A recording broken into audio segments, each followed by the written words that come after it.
سورہ بقرہ آیت نمبر 102۔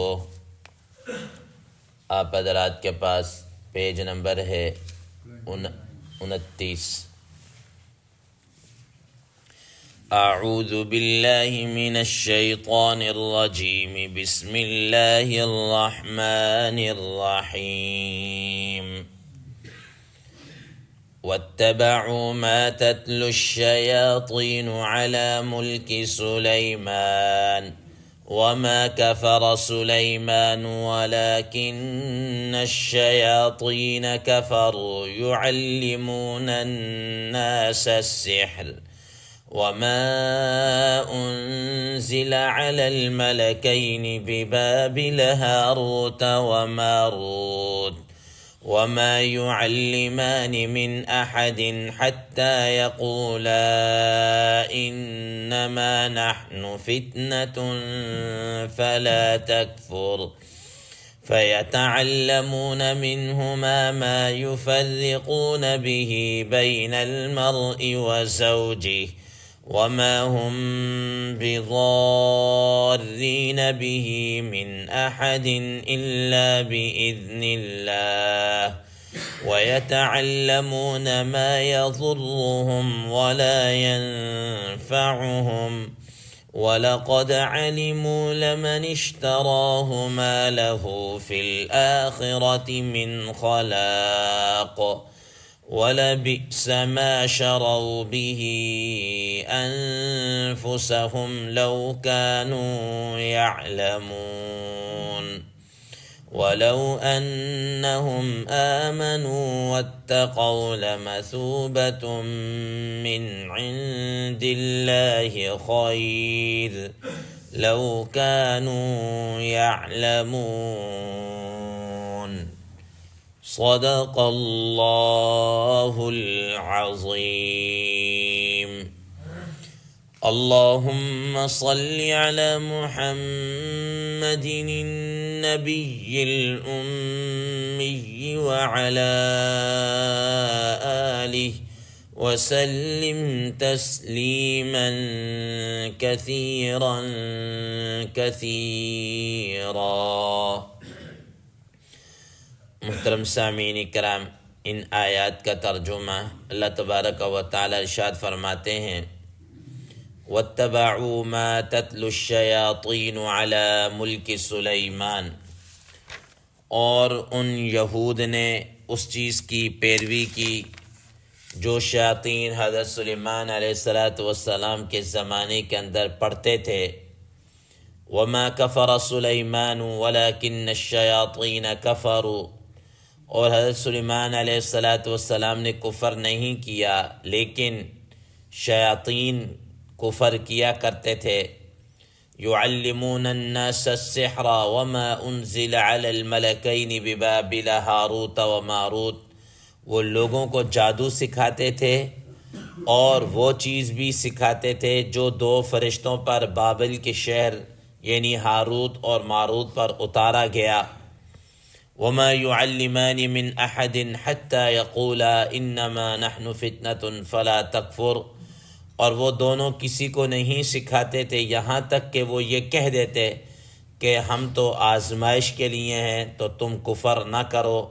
فيتعلمون منهما ما يفرقون به بين المرء وزوجه، تو وہ لوگ ان سے سیکھتے اس چیز کو جس کے ذریعے سے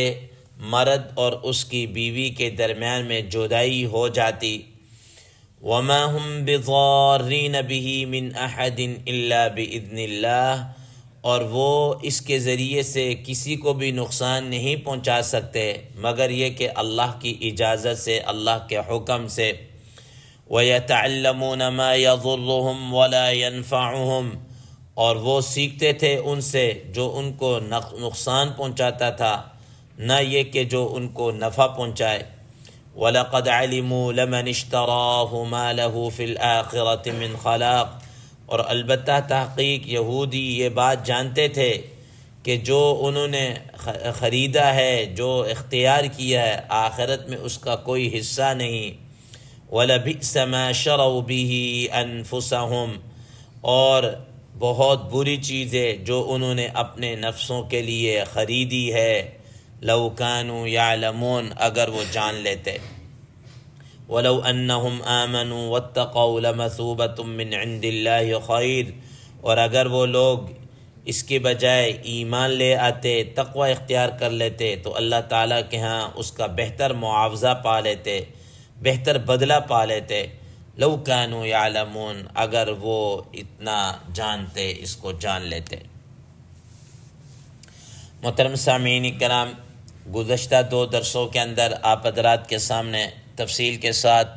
جادو اور جادو کی اقسام اور اس کے متعلق جو بچنے کا طریقہ اور نبی صلی اللہ علیہ وسلم نے جو طریقہ بتایا ہے کہ کس طریقے سے جادو سے بچا جائے اور اپنی حفاظت کس طریقے سے کی جائے، یہ ساری چیزیں آپ حضرات کے سامنے آ گئیں۔ اب آج کے ان 10 آیت مبارکہ کی تفسیر کے متعلق ذکر کیا جاتا ہے۔ محترم سامعین کرام، حضرات مفسرین محدثین کرام رحم اللہ فرماتے ہیں کہ اللہ تبارک و تعالی نے یہود پر جب یہ کتاب اتاری، تورات اتاری، اب ظاہر ہے یہ جو تورات ہے یہ ایسا نہیں ہے کہ صرف حضرت موسیٰ علیہ السلام پر آئی اور اس کے بعد انہی کے زمانے تک محدود رہی، ایسا نہیں ہے،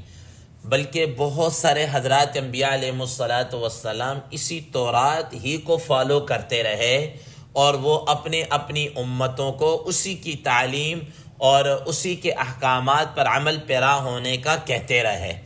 تو اسی ضمن کے اندر بھی یہاں تک کہ حضرت سلیمان علیہ السلام کا زمانہ آ گیا، تو حضرت سلیمان علیہ السلام کے زمانے کے اندر بھی وہ گویا کہ تورات ہی ان کے لیے کتاب اللہ تھی، تورات ہی ان کے لیے کلام اللہ بھی تھی، کتاب اللہ بھی تھی، اور اللہ تعالیٰ کے جو احکامات ان کے لیے جس شکل میں تھے وہ تورات ہی تھی۔ اب ان لوگوں نے کیا کیا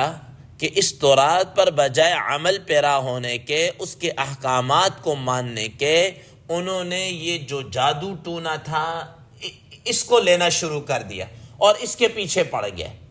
اب یہ جادو ٹونا کہاں سے آ گیا؟ اب اس کو آپ سمجھے کہ حضرت سلیمان علیہ السلام کے زمانے کے اندر آپ حضرات کے یہ علم ہے کہ اللہ تبارک و تعالیٰ نے ان کو معجزانہ طور پر جو حکومت اور سلطنت عطا کی تھی وہ صرف انسانوں کے اوپر ہی نہیں تھی، ان کی یہ حکومت اور سلطنت انسانوں پر بھی تھی، جنات پر بھی تھی، اور اللہ تعالیٰ نے معجزانہ طور پر ان کو یہ پرندوں کی بولیاں بھی سمجھا دی تھیں، وہ بولیاں بھی جانتے تھے۔ اس طریقے سے اللہ تبارک و تعالیٰ نے معجزانہ طور پر ان کے لیے ہوا کو بھی مسخر کر دیا تھا، اور وہ ان کا جو تخت تھا، اور وہ تخت بھی کوئی چھوٹا موٹا نہیں تھا۔ اب یہ سمجھ لیجیے کہ آج کل کی جدید اسلام میں آپ دیکھ لیجئے کہ بہت بڑا بحری بیڑا جس طرح ہوتا ہے، جس پر کئی جہاز اور پتہ نہیں کیا کچھ ہوتا ہے، اس طرح کا ان کا بڑا ایک تخت تھا، اور اس پر ایٹ اے ٹائم کوئی 10 20 15 نہیں، سینکڑوں نہیں، ہزاروں نہیں، پتہ نہیں لاکھوں کی تعداد کے اندر وہ لوگ بیٹھا کرتے تھے، اور وہ اللہ کے حکم سے یعنی ہوائی جہاز بن کر یہ اڑتا تھا اور آیا کرتا تھا، ٹھیک ہے۔ تو اس وقت یعنی کہ اب یہ بات ہو گئی کہ جنات بالکل عام انسانوں کے ساتھ بھی رہتے تھے، اور انسان جنوں کو دیکھ رہے ہوتے تھے۔ آج کل تو ہم نہیں دیکھتے، ہمیں تو نہیں پتہ جنات کون ہے، کدھر ہے، کون سے مراد یہ کہ کہاں ہے، ہم تو نہیں دیکھ سکتے ان کو، لیکن اس وقت وہ انسانوں کے ساتھ کیا ہوتے تھے، خلط ملط رہنا، اور معاشرے کے اندر، گھروں کے اندر، اور اس طریقے سے رہتے تھے۔ اب وہ جنات اپنے طور پر جو کچھ پڑھتے تھے، منتر وغیرہ یا اس طریقے، تو یہ لوگوں کے ساتھ اختلاط ہونے کی وجہ سے اب وہاں کے جو علماء یا ان کے رہبان یا جو ان کے جو بڑے بڑے پادری جو بھی، انہوں نے ان سے یہ سیکھنا شروع کر دیا، یہ جادو والا سیکھنا شروع کر دیا، اور اس جادو کے زمرہ کے اندر کچھ تھوڑی سی شعبدہ بازی آ جاتی، ٹھیک۔ اب اس کو وہ کہتے کہ بھئی دیکھو یہ ہماری کرامت ہے، ٹھیک ہے، یہ کیا ہے، ہماری کرامت ہے، اور اس کو وہ اپنے حق میں کیش کرتے اور اپنے آپ کو گویا کہ ولی اللہ اور پتہ نہیں کیا کچھ سمجھ لوگوں کو بتا دیتے کہ میری یہ کرامت ہو گئی، یہ کرامت ہو گئی، تو لوگ اس کو جناب اللہ یہ بڑا اچھا سمجھے۔ اب حضرت سلیمان علیہ السلام کے زمانے سے یہ جادو اس طریقے سے آنا شروع،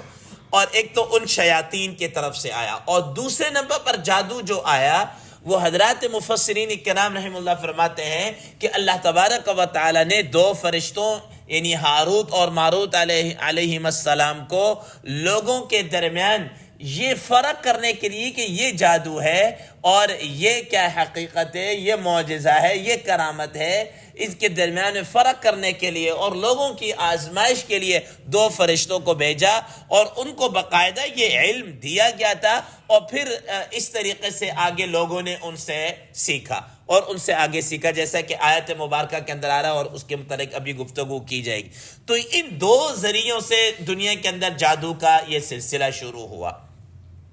اب یہ جو یہود تھے، یہ یہود تھے، نمبر 1 انہوں نے تو کیا کر دیا، اس کتاب اللہ کو پس پش ڈال کر وہ جنتر منتروں کے اس چکروں میں کیا ہے پڑ گئے، ٹھیک ہے، بعینہ ہی ایسے ہی۔ اب یہاں پر مجھے ذرا اپنی حالت اظہار کو بھی بیان کرنا چاہیے جو ہمارے اندر بھی چلتا ہوا آ رہا ہے، جیسا کہ خود رسول اللہ تعالیٰ علیہ وسلم نے ارشاد فرمایا کہ تم یہ بنی اسرائیل کے ایسے پیروی کرو گے، ایسے پیچھے پیچھے چلو گے کہ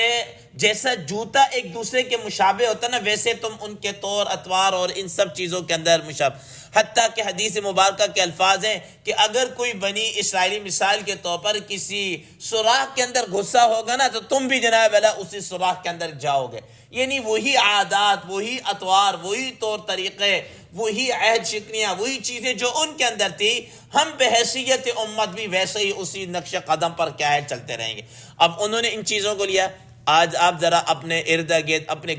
گریبانوں کے اندر جھانک کر دیکھ لیجئے، ہم نے قرآن کو، حدیث کو اور ان چیزوں کو سارے ایک طرف کیا، اور اب ہمیں کوئی مشکلات پیش آتی ہے، فلاں عامل کے پاس، فلاں پیر صاحب کے پاس، فلاں کسی اس کے پاس، اب جناب اعلیٰ کیا جی، اب ہم نے قرآن و حدیث سے رہنمائی تو چھوڑ دی نا، اب اچھا جی میرا مسئلہ ہو گیا، اچھا جی اس کے لیے فلاں وظیفہ پڑھ لیجئے، اچھا جی اب میرے کاروبار میں خسارہ ہو گیا، اچھا جی اب اس کے لیے یہ پڑھ لیجئے، اچھا اب میرا یہ ہو گیا، اس کے لیے یہ پڑھ لیجئے، یہ کر لیجئے، یہ کیا اسی کے گھن چکر کے اندر ہم لگے ہوئے ہیں کہ نہیں؟ بالکل بھی وہی سیم چیز، سیم ٹو سیم ہم ایسا ہی کیا ہے چل رہے ہیں۔ تو اب ان یہود نے حضرت سلیمان علیہ السلام پر یہ تہمت، یہ بلیم آپ کے لیے لگا دیا کہ وہ تو نبی نہیں تھے، وہ تو جادوگر تھے، اور وہ اس جادو کے بلبوتے پر وہ حکومت کیا کرتے تھے۔ اور بعض روایات کے اندر آتا ہے، کہیں انشاءاللہ کہیں اسی ذکر میں آ گیا تو ذکر کر دیا جائے گا کہ حضرت سلیمان علیہ السلام پر اللہ تعالیٰ کی طرف سے کچھ آزمائش اس طور پر بھی آئی کہ اللہ تبارک و تعالیٰ کی طرف سے ان سے وہ حکومت اور سلطنت کچھ تھوڑے سے عرصے کے لیے ان سے چھین لی گئی، جیسا کہ حضرات مفسرین کرام رحمہ اللہ اپنی بھی کتابوں میں ذکر کرتے ہیں۔ اور اس دوران ان جنات نے کیا کیا کہ وہ کچھ جنتر منتر کی کچھ کتابیں یا کچھ جادو منتر کی ان کی کرسی کے نیچے یا کوئی ادھر چھپا دی، اور ان کی وفات کے بعد نکال کر لوگوں کا کہ یہ دیکھیں یہ تو سلیمان علیہ السلام اس کے بلبوتے پر حکومت کیا کرتے تھے۔ تو اس طرح یہود کے اندر بھی یہ بات پھیلتی چلی آ گئی۔ اب جب نبی صلی اللہ تعالیٰ علیہ وسلم آئے نا تو مفسر ابن جریر طبری رحمہ اللہ، مشہور مفسر قرآن ہے، انہوں نے ذکر کیا کہ نبی صلی اللہ تعالیٰ علیہ وسلم نے جب سیدنا سلیمان بن داؤد علیہ السلام کا تذکرہ کیا کہ وہ اللہ کے نبی،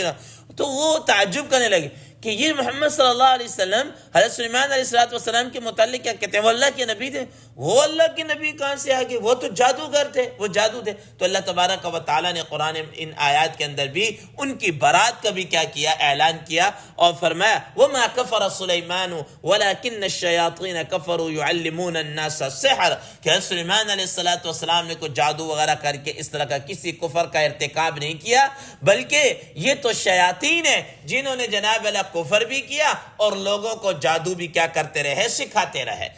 لوگوں کو جادو سکھائے۔ تو نمبر 1 لوگوں نے کیسے سکھایا، ان شیاطین، ان بدماش قسم کے جو جنات تھے، ٹھیک ہے، انہوں نے کیا کیا، لوگوں یعلمون الناس السحر، لوگوں کو جناب اللہ سے۔ اور دوسرے نمبر وما انزل علی الملکین ببابل ہاروت و ماروت، اور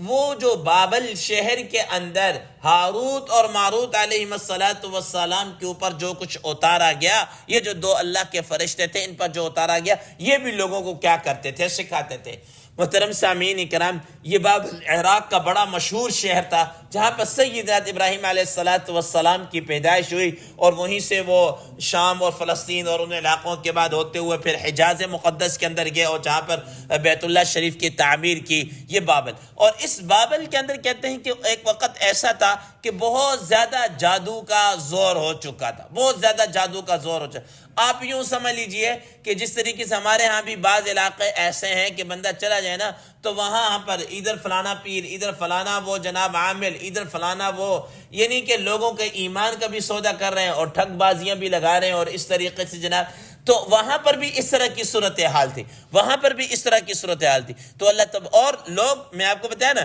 کہ یہ جادو کو سیکھ کر وہ اس کو اپنے حق میں یوں کیش کرتے تھے کہ یہ ہماری کرامت ہے۔ تو اللہ تبارک و تعالیٰ نے اس وقت کے لوگوں کے ذہن کو تبدیل کرنے کے لیے اور اس جادو اور معجزے اور اس کرامت اور ان سب چیزوں کے درمیان فرق کرنے کے لیے اللہ تبارک و تعالیٰ نے وہ ان فرشتوں کو کیا کیا، وہاں پر اتارا، 2 فرشتوں کو اتارا، اور انہوں نے آ کر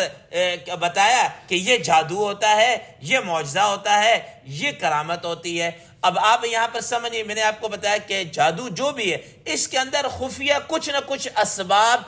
موجود ہوتے ہیں، کوئی نہ کوئی اسباب کیا ہوتے ہیں، موجود ہیں۔ اور معجزہ جو ہوتا ہے یہ اللہ تبارک و تعالیٰ کی طرف سے ہوتا ہے، اور اللہ تبارک و تعالیٰ وقت کے نبی کے اوپر اس معجزے کو کیا کرتے ہیں، اتارتے ہیں۔ اس میں کسی نبی کا کوئی عمل دخل نہیں ہوتا، کسی نبی کا کوئی ذاتی عمل دخل، اللہ تبارک و تعالیٰ جب چاہیں یہ اتار دیں، جب چاہیں نہ کریں۔ اور یہی وجہ ہے اگر نبی کا یہ ذاتی فعل ہو نا